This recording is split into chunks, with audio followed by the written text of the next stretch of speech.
Jó 19, versículo 25. São palavras de Jó, ouvidas e guiadas pelo Espírito Santo de Deus, que escreveu: porque eu sei que o meu Redentor vive, e por fim ele se levantará sobre a terra.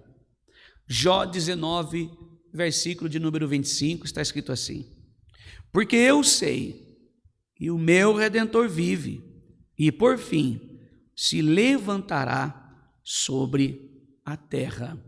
Amém. Glória a Deus. Irmãos queridos, uma vez mais está entre nós a palavra de Deus, e ela permanece na glória do Pai, e pelo Espírito Santo nós vamos entender esta mensagem.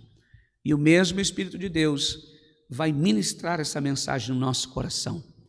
E a nossa oração é para que o nosso coração esteja preparado como terra fértil para receber uma vez mais a palavra de Deus, o Evangelho da graça no nosso Deus, dentro do nosso coração.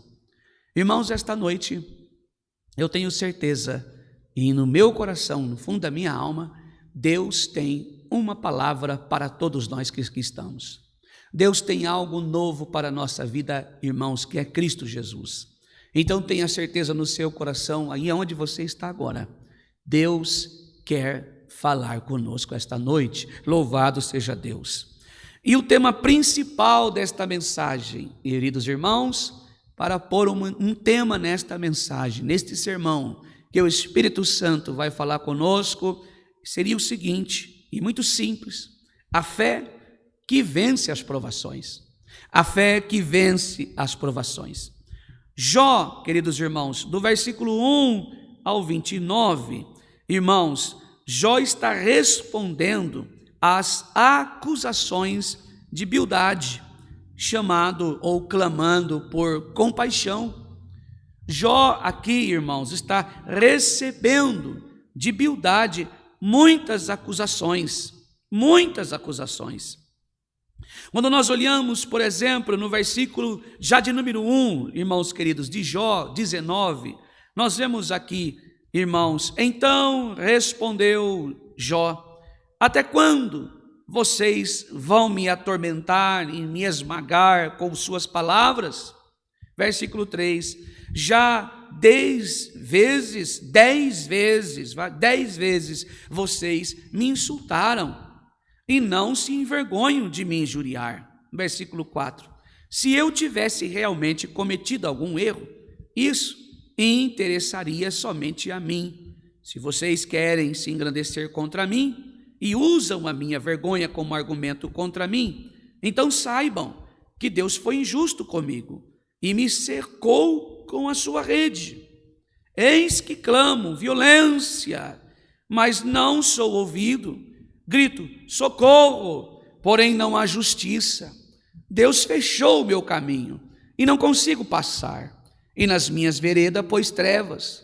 Despojou-me da minha honra, tirou a coroa da minha cabeça, arruinou-me todos os lados, e eu me vou. Tirou-me a esperança, como se arranca uma árvore. Acendeu contra mim sua ira, me trata como um dos seus adversários. Irmãos, essas são as reclamações de Jó. Juntas vieram as suas tropas, preparadas contra mim o seu caminho, e acamparam ao redor da minha tenda.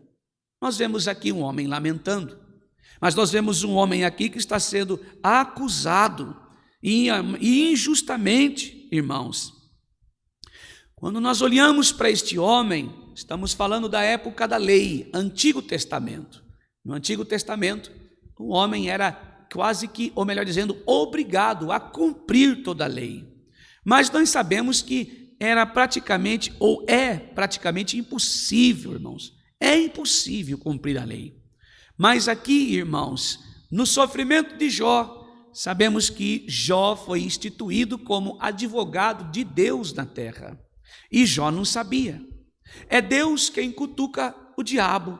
É Deus que chama a atenção do diabo e dá um currículo da vida de Jó. Diz que ele é justo, diz que ele é um homem fiel, diz que ele é um homem, irmãos, diante do Senhor, de uma vida piedosa. está dizendo que ele é um bom pai, um bom marido, um bom conselheiro, um bom ancião. Mas o diabo, irmãos, que é o acusador, é aquele que está sempre para acusar, apontar os nossos pecados, vai levantar algumas teses. Primeira, de que Deus é um negociante. Ele vai dizer assim: claro que ele te serve, claro que ele é devoto a ti, claro que ele te louva, você cercou ele de bens. O diabo então está acusando primeiramente Deus de ser um Deus de barganha. Está dizendo: enquanto você der bens para ele, ele vai te louvar. O interesse seu é dele te louvar, e para isso você o compra com bens. Tudo que este homem toca vira dinheiro, está cercado de bens, está cercado de dinheiro, tudo que ele toca vira grana, sucesso tem nas frutos das tuas mãos. Como porventura ele não vai te adorar? O Senhor então vira-se para ele e disse que ele podia sair dali e tirasse os bens de Jó. A primeira tese agora para Jó, o diabo vai dizer que ninguém adora a Deus acima do dinheiro.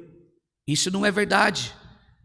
O diabo está dizendo para o Senhor que Jó é um interesseiro. Ele serve a Deus porque Deus dá bens para ele. E ele sai dali e faz um estrago na vida de Jó. Mas Jó continua adorando o Senhor. O Satanás, que é o diabo, também levanta outra tese e vai dizer que ninguém adora a Deus acima dos próprios filhos. E assim, por autorização do próprio Deus, ele sai dali e tira a vida dos seus 10 filhos em um só dia, em um só momento, ventos que derrubaram a casa e mataram os seus 10 filhos. Jó enterrou os seus 10 filhos em um só dia. Mas Jó volta para casa dizendo: bendito seja Deus, ele deu e ele tirou, bendito seja o nome santo do Senhor. Essa tese de diabo cai por terra. O diabo então diz que ninguém adora a Deus quando se tem uma saúde boa. A saúde de Jó, irmãos, autorizado pelo próprio Deus, toque em sua saúde, mas toque na sua carne, mas não na sua alma. O diabo sai dali para fazer um estrago na saúde de Jó. Jó então tem o seu corpo tomado por uma ferida só, aquilo que nós conhecemos por lepra, e ele recebe da boca da sua própria esposa: Jó, olha para a sua condição, debalde serves a Deus, Jó. E Jó, olha a sua situação, Deus o abandonou, Jó, é hora de você amaldiçoar o seu Deus e morrer. Jó então se vira, e esta tese que o diabo levantou, que ninguém adora a Deus acima da sua própria vida, vai cair por terra agora. Louvado seja o nome santo do Senhor. Jó se vira para a esposa e diz as seguintes palavras: como uma louca fala tu, louvado seja Deus. O Deus que deliberou o bem sobre a minha vida também não poderia deliberar o mal. Louvado seja o nome santo do Senhor. A Bíblia diz que em todas estas coisas Jó não blasfemou contra o nome do Senhor. Mas como nós temos amigos, às vezes a nossa vida está rodeada de amigos, não diferente Jó também tinha. Agora, amigos de Jó passam com ele 7 dias, não mais que isso. Irmãos, e às vezes eu penso que amigos maravilhosos. Nós temos amigos que vivem do nosso lado. Salomão vai dizer que tem amigos que é melhor do que o próprio irmão. Salomão disse isso. Amigos que é mais que irmãos, mais chegados que irmãos. Estes amigos de Jó, eu vejo isso, irmãos. 7 dias com Jó, rasparam a cabeça, rolaram na cinza, ficaram nus, choraram amargamente, se vestindo da dor do próprio Jó, deixaram de comer, de se alimentar, passaram o dia do lado de Jó, sem dizer uma só palavra, 7 dias, e a Bíblia diz que quando terminados os 7 dias, eles não suportaram a prova de Jó, e agora também começaram a acusar Jó. Jó, ninguém sofre sem causa, apontando para esse texto, dizendo: Jó, você tem alguma culpa, você pecou contra o Senhor, Jó, você tem culpa no cartório, Jó, alguma coisa você fez. Imagine, irmãos, imagine perder tudo em um único dia, seus filhos, seus bens, sua saúde e agora sua própria reputação. Não era verdade. Jó não tinha feito nada disso. Começaram a acusar Jó de ser adúltero, dizendo que ele era um ladrão, que ele roubava as viúvas, que ele tinha culpa do cartório. Jó, ninguém sofre sem causa. Alguma coisa você fez, Jó. Imagine ainda ser acusado por seus amigos de ter causado tudo aquilo, irmãos, tudo isso por causa de pecados ocultos. Você está traindo o Senhor, Jó. Alguma coisa você fez, escondeu aos olhos da sua esposa, escondeu os olhos do seu filho, escondeu os nossos olhos dos seus amigos, mas de Deus nada se esconde, Jó. Irmãos, e Jó em silêncio estava? Não, ele foi na presença do Senhor. Ele, irmãos, começa a questionar os amigos. Ele faz 16 perguntas a Deus, 34 questionamentos ao Senhor. E esta era a situação de Jó. Ele havia sido um homem íntegro, temente a Deus, abençoado em todas as áreas, mas em um dia terrível, mensageiros chegaram, um após o outro, irmãos, trazendo notícias agora devastadoras. Não notícia de prosperidade, mas notícia de devastação. Não notícias, irmãos, que ele estaria ainda mais próspero, mas notícias que ele estaria perdendo tudo que tinha. Irmãos, os bois, as jumentas, elas foram roubados. Fogo do céu consumiu as ovelhas, os caldeus levaram os camelos embora, um vento forte derrubou a casa de Jó, matou todos os seus filhos. Irmãos queridos, depois Jó foi ferido com úlceras, que é a lepra, úlceras malignas, da cabeça aos pés. Sua esposa sugeriu que ele amaldiçoasse a Deus e morresse. Seus 3 amigos vieram para consolá-lo, mas agora passaram a acusar, passaram a oferecer vinagre, fel, limão, passaram a oferecer abrolhos, espinhos, flechas, irmãos, dardos.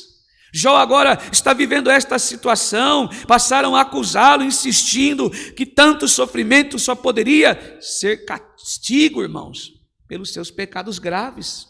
Começaram a acusar a Jó. No capítulo 19, Jó estava no fundo do poço, e não só está no fundo do poço, mas se sentiu abandonado por Deus, rejeitado pelos seus amigos, desprezado até pelos seus servos. Um homem que outrora era rico, tinha posses, agora está se sentindo solitário, sozinho, esquecido, desprezado. Sua carne, enquanto isso, ela está apodrecendo até os seus ossos. E ele implora: compadecei-vos de mim, amigos meus, porque a mão de Deus me tocou. Irmãos, quantas vezes nós também somos acusados de coisas que nós não fizemos? Mas Jesus também passou por esse mesmo cenário. Jesus também foi chamado de Belzebu. Jesus foi chamado de demônio. Jesus foi chamado de bêbado, irmãos. Jesus foi chamado de blasfemo. Louvado seja Deus. E o próprio Senhor Jesus disse: se perseguiram a mim, a vós também perseguireis. Oh, aleluia! No mundo tereis aflições. Jesus também teve. Passou por momentos de dores, irmãos, louvado seja Deus. E Jó, vivendo esta situação, pediu: compadecei-vos de mim, amigos meus, porque a mão de Deus me tocou. Eu estou vivendo um momento de dor, mas eu entendo que foi Deus que fez isso. Neste momento de muita dor, aonde já tinha perdido os seus filhos, perdido seu patrimônio, a esposa, seu casamento já não estava mais bem. Quando ele pensou que receberia dos amigos a mão à palmatória, o ombro para chorar, após 7 dias, os amigos agora começaram a acusar injustamente Jó de pecados ocultos, mas a própria palavra de Deus disse que ele era um homem íntegro, fiel, não era puro. Quem diz que Jó era puro está errado. Jó não era puro, puro somente Jesus Cristo. Jó também tinha pecados, de fato, mas do que os amigos estavam acusando Jó, ele não tinha pecado contra o Senhor. Naqueles quesitos, não. Então Jó se entristece. A palavra de Deus diz que ele olhou para os amigos e disse: compadecei vós de mim, amigos. Compadecei, tenha compaixão de mim, amigos meus, porque a mão de Deus me tocou. Jó, irmãos, olhava para dentro de si e no seu sentimento de coração ele entendeu que aquela provação que ele estava passando era a agenda do próprio Deus. E então, no meio desta escuridão absoluta, Jó faz uma das declarações de fé mais extraordinárias de toda a Bíblia. Jó vai declarar a sua fé, aonde ela está. Em meio às provações, Jó agora vai declarar para fundamentar aonde estava a sua fé e por que ainda ele permanecia de pé. Ele vai dizer: bem sei que o meu Redentor vive e que por fim se levantará sobre esta terra. Irmãos, que declaração maravilhosa, louvado seja o nome santo do Senhor. E aqui, irmãos, eu fico me perguntando, assim como você, de onde veio esta certeza absoluta de Jó, irmãos? Louvado seja Deus. De onde veio? Como alguém em tanto sofrimento, irmãos, humanamente aos nossos olhos, impossível de atravessar, enterrar 10 filhos, perder os seus bens, irmãos, perder tudo que tinha, a sua esposa, ele com sérios problemas do seu casamento e agora sendo acusado de pecados ocultos sem que ele devesse aquelas acusações, irmãos. Então, como alguém depois de tanto sofrimento ou em tanto sofrimento pode afirmar algo tão glorioso? Como, irmãos? E isso, o nosso coração é tocado por isso. Mas para entender isso, nós precisamos entender o contexto deste clamor. Por que esse contexto aconteceu? Louvado seja Deus. Em Jó 19, no versículo 23, nós vamos entender que Jó está dizendo assim: quem dera fossem agora escritas as minhas palavras, quem dera fossem gravadas em um livro, que com pena de ferro e com chumbo para sempre fossem esculpidas na rocha. Louvado seja o nome santo do Senhor.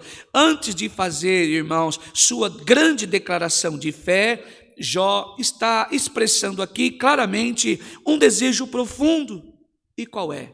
Que as suas palavras fossem escritas, irmãos, preservadas para sempre. Jó está dizendo assim: escreve aí o que eu vou dizer e isso vai ficar para sempre. Pode escrever aí o que eu vou dizer e estas minhas palavras permanecerão para sempre. Ou seja, Jó está dando um testemunho para a posteridade. Ou seja, Jó está dizendo: escreve aí que servirá de testemunho para os próximos que vierem depois de mim. Escreve para que fique para toda a eternidade. Louvado seja Deus. Jó queria, irmãos, que o que estava prestes a dizer por ele, suas palavras, fosse literalmente gravados na rocha, e o meio mais permanente do registro da antiguidade era isso. Quando você olha, por exemplo, em filmes antigos de antiguidade, você vê que as pessoas leem o que está escrito nas rochas, marcado por um desenho, por um aerograma. Então Jó estava dizendo justamente isso: escreva nas rochas o que eu vou dizer. Pode escrever aí, porque o que eu vou dizer aqui é para ser eterno. Todos que olharem para isso, ficará marcado na memória de muitos o que Deus fez em minha vida. A minha clamor, o meu clamor, a minha busca pelo Senhor, a minha oração, escreva nas rochas. Louvado seja Deus. Ele sabia, queridos, que estava prestes a declarar algo importante demais para ser esquecido, e foi exatamente isso que aconteceu. Suas palavras foram preservadas.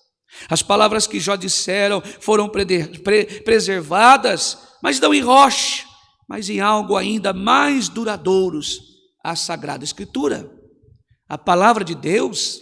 O que Jó disse aqui ficou preservada não em uma rocha, não em uma pedra, mas da palavra de Deus, nas Escrituras Sagradas. Louvado seja o nome santo do Senhor. Então, queridos irmãos, ele fala essas palavras e milhares de anos depois ainda lemos e somos fortalecidos. Louvado seja o nome santo do Senhor por essa declaração maravilhosa de fé, por essa declaração maravilhosa através de um clamor buscando pelo Senhor. Fé em meio à incompreensão. A primeira coisa que vejo aqui, que a fé de Jó, ela é inabalável, mesmo que ele não compreenda o que está acontecendo. Jó não compreendeu. O que torna essa declaração ainda mais notável é o momento em que ela foi feita. Em um momento que ela foi feita, Jó não entendia por que estava sofrendo tanto, não tinha as respostas, seus amigos o acusavam e Deus parecia silencioso. Os amigos estavam dizendo que Jó estava devendo tudo aquilo, que Jó tinha pecados ocultos, e Jó estava, irmãos, numa situação difícil da vida. Jó estava vivendo um momento de muitas percas. Jó tinha somente diante dele algumas perguntas e questionamentos a Deus. 16 perguntas, 34 questionamentos, e a resposta, o silêncio de Deus. Deus não respondeu Jó. As provas de Jó estavam ali. A dor de Jó continuava em seu corpo, sua carne estava apodrecendo. Jó não tinha mais um dente na boca, perdeu todos os dentes. Jó estava como um morto-vivo, como um zumbi. Irmãos queridos, o momento é de dificuldade, mas a sua declaração de fé, mesmo, irmãos, em meio à incompreensão, louvado seja Deus, mesmo Jó sem entender nada, irmão, Jó creu, mesmo no escuro, afirmou sua fé, mesmo na dor, afirmou sua fé, mesmo na perca, afirmou a sua fé, e essa é a natureza da verdade. Confiança em Deus não depende de problemas resolvidos, louvado seja o nome santo do Senhor. Confiança em Deus não depende de causa resolvida. Confiança em Deus não depende do dinheiro que você ganha. Confiança em Deus nasce na cruz de Cristo, sabendo quem Ele é, o nosso Salvador, que Ele morreu pelos meus pecados, mas está vivo por toda a eternidade. Louvado seja o nome santo do Senhor. Ela permanece mesmo quando não temos explicações. Permanece, porque esta fé, louvado seja Deus, não nasce em circunstâncias resolvidas. A fé, irmãos, que nos move, não nasce em milagres que aconteceram. A fé que nos move não nasce em um casamento bem-sucedido. A fé que nos move não nasce em um carro novo na garagem. A fé que nos move não nasce em ter filhos sadios. A fé que nos move nasceu em Cristo Jesus. Louvado seja o nome santo do Senhor. Bendito seja Deus. E Jó abre a boca. E não só abriu, mas escreveu: eu sei. Louvado seja o nome santo do Senhor. Porque eu sei. Jó começa esta declaração com uma certeza absoluta. E um verbo que ele vai dizer: eu sei, eu tenho uma certeza no meu coração, eu sei. Está dizendo que ele tem um conhecimento pessoal. Eu sei, não era eu acho, eu espero, talvez, não, era eu sei. Jó tinha com uma convicção inabalável no seu coração. Irmãos e irmãs que aqui está, eu não sei o que você está vivendo, não sei o que você está passando, qual é a dor que você está enfrentando, mas analisando dentro do teu coração, você sabe de onde vem a fé que te sustenta? Você sabe de onde vem a fé que te assegura de sua salvação? Você sabe de onde provém a fé que nos faz caminhar em meio às diversidades da vida? Você sabe, louvado seja o nome santo do Senhor. Jó sabia. Por quê? Porque ele tinha uma certeza que esta fé não vinha de circunstâncias favoráveis. As circunstâncias eram terríveis. Esta fé não vinha de uma confirmação dos amigos, pois eles o acusavam. Não vinha de sentimentos positivos. Jó estava em agonia. A certeza que Jó tinha, que vinha de sua experiência pessoal com Deus. Seu relacionamento com o Senhor. Ele conhecia o Senhor. E conhecer a Deus, irmãos, é a nossa necessidade, é conhecer o Senhor. Conhecer a Deus é conhecer a essência da vida eterna. Louvado seja Deus. Conhecer a Deus é ter vida eterna. Conhecer a Deus é ser um salvo. Louvado seja o nome do Senhor. Conhecer a Deus é ter a sua presença no nosso coração. Conhecer a Deus é saber que andamos de braço dado com a vida eterna. Louvado seja o nome santo do Senhor. Bendito seja Deus.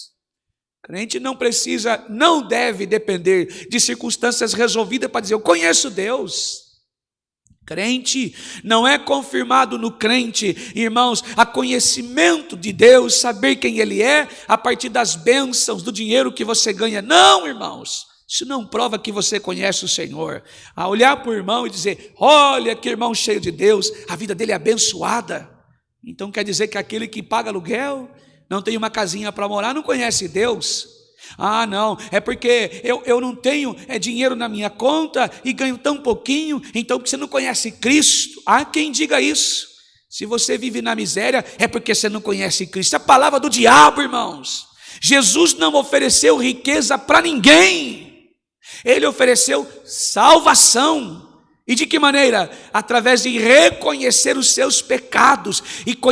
E só reconhece o homem, a mulher, só reconhece que é um miserável pecador quando ele crê em Deus. Oh, aleluia! Porque quando eu creio em Deus, eu vejo que a imagem de Deus em mim está distorcida, está manchada, porque eu sou pecador, eu sou miserável, e eu dependo do testemunho de Cristo em mim, de uma vida transformada pelo poder e o sangue de Jesus vertido na cruz do Calvário. Louvado seja o nome santo do Senhor. Bendito seja Deus. Nós precisamos, irmãos, nos relacionar com o Senhor todos os dias. Não é só por um momento. A certeza que Jó tinha vinha de sua experiência pessoal com Deus. Ele conhecia o Senhor, tinha caminhado com Ele por anos, e esse relacionamento era a base de sua fé. Não diferente, nós também precisamos disso. O nosso relacionamento, a base do nosso relacionamento tem que ser a intimidade com Deus, a conversa, a nossa vivência com o Senhor. A vivência com o Senhor é a base da nossa fé. A comunhão, o diálogo, o relacionamento, a intimidade com Deus é a base da nossa fé. Irmãos, esta fé, ela vai além da circunstância. Quanta gente dizendo por aí, no meio dos crentes, eu não vou mais ser crente não. Por quê? Porque eu oro e nada resolve. Eu não vou mais à igreja não. É palavra que não se cumpre. Primeiro que é uma vergonha falar isso. Ir na igreja por causa de palavra para ouvir da sua vida. Nós não podemos ir na igreja para ouvir palavra que fala da nossa vida. Precisamos ir na igreja para ouvir palavra que fala sobre Jesus, não sobre sua vida. Precisamos da igreja para adquirir fé. E de que maneira? Ouvindo a palavra que prega Cristo. Ele é a fé que você precisa.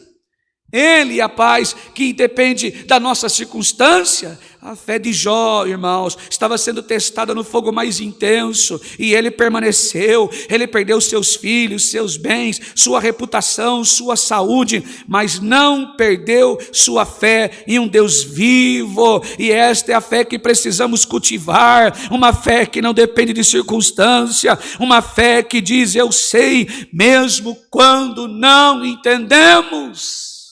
Talvez seja o seu caso esta noite.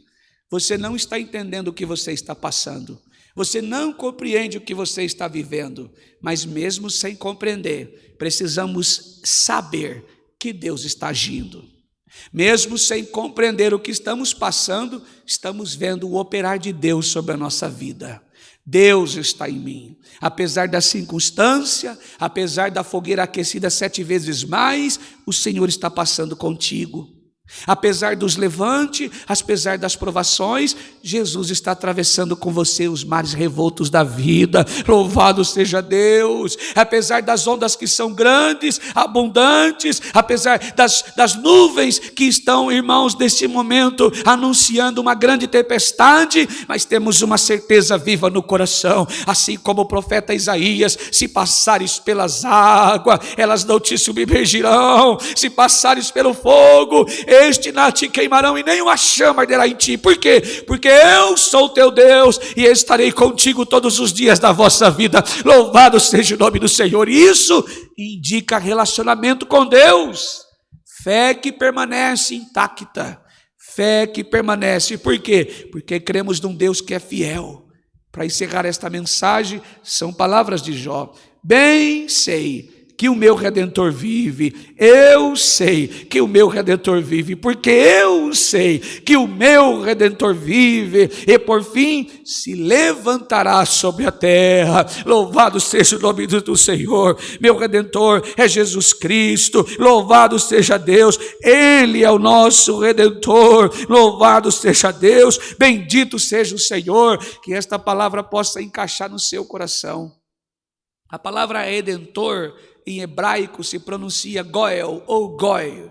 Esta palavra Goel, ela é usada, irmãos, para um parente resgatador, alguém que resgatou alguém de uma prisão, do regime de escravidão, alguém que socorreu. Nós aqui entendemos como resgate alguém que paga por algo, mas na palavra original, no hebraico que foi traduzido para nós, a palavra mais usada é o Goel, que significa não só pagar a dívida, mas também resgatar e arrumar um lugar novo para se viver. Alguém que além de pagar a dívida, também é sustentador, além de ser o provedor, também será o sustentador, aquele que cuidará até o fim da vida. Assim como esta palavra Goel, Jesus fez em nós, mas o Redentor, aquele que além de nos salvar, além de perdoar os nossos pecados, além de nos pagar a dívida, também salmista Davi disse e pregou os Salmos 23, o Senhor é o meu pastor e de nada mais terei falta. Também é o sustentador, Ele nos sustenta com o pão que é a sua palavra, mata a nossa sede com a água que é simbolizada pelo Espírito Santo de Deus. Louvado seja o nome santo do Senhor. Além de nos resgatar, também está nos sustentando e pelo teu Espírito está nos assegurando de nossa salvação. Louvado seja o nome santo do Senhor. Ficamos em paz, mas não a paz que o mundo oferece, não a paz disfarçada que depende de circunstância resolvida. Não, esta não. Esta paz que vem através da circunstância resolvida, o problema termina, sentimos um alívio, uma paz passageira, mas outro logo vem. Mas não é esta paz que Jesus está nos oferecendo aqui, como ofereceu para Jó, o próprio Deus. A paz do Senhor, ela independe de circunstância resolvida, ela excede todo entendimento humano. Louvado seja Deus. A paz que Jesus nos oferece, ela independe de circunstância resolvida. Por quê? Porque em meio ao caos, sendo acusado injustamente, sendo, irmão, levantado calúnia sobre sua vida ou perseguições, a paz do Senhor permanece sobre o nosso coração. Que o nosso coração esta noite possa estar pronto para receber desta paz de Jesus. A paz do Senhor Jesus esteja sobre nossa vida, em nome de Jesus, amém. Deus seja louvado, amém. Vamos agradecer a